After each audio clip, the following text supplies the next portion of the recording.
Na mtazamaji wa PMTV Tanzania, uhari gani? Karibu katika update za PMTV. Tunakujuza yale ambayo yanatokea ndani na nje ya mipaka ya Tanzania. Unapaswa kuyajua kwa muda na wakati sahihi ukiwa na PMTV. Lakini nakukumbusha, msimu huu wa kombe la dunia ushindi ni mkubwa zaidi kutoka PMBet. Promotion ya Super Sports na kupata Toyota IST6.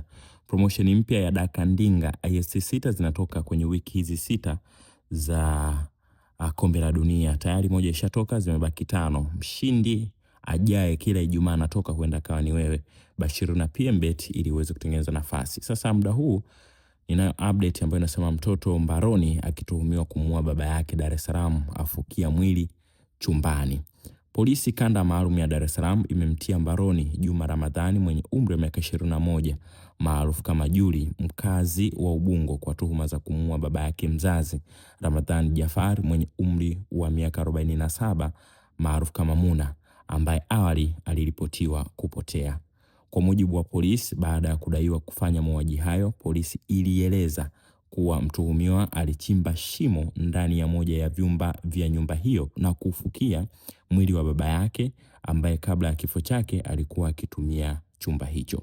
Akizungumza na waandishi wa habari Dar es Salaam leo Jumanne Juni 23, 2026, kamanda wa polisi kanda maalum ya Dar es Salaam Jumanne Murilo amesema Juni 16, 2026 kituo cha polisi Kimara Gogoni kilipokea taarifa kutoka kwa ndugu wa karibu wa Ramadhani Jafari kuhusu kupotea kwake. Amesema uchunguzi huo ulibaini mtu aliyeripotiwa kupotea alikuwa ameuawa na mwili wake kufukiwa ndani ya moja ya vyumba vya nyumba yake iliyopo Mbezi Luguruni Kwembe, wilaya ya Ubungo.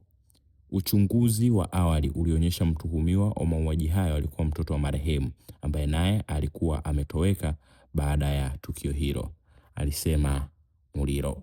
Nini maoni yako kuhusiana na tukio hilo? Hebu shiriki nami kwenye comment hapo. Asante.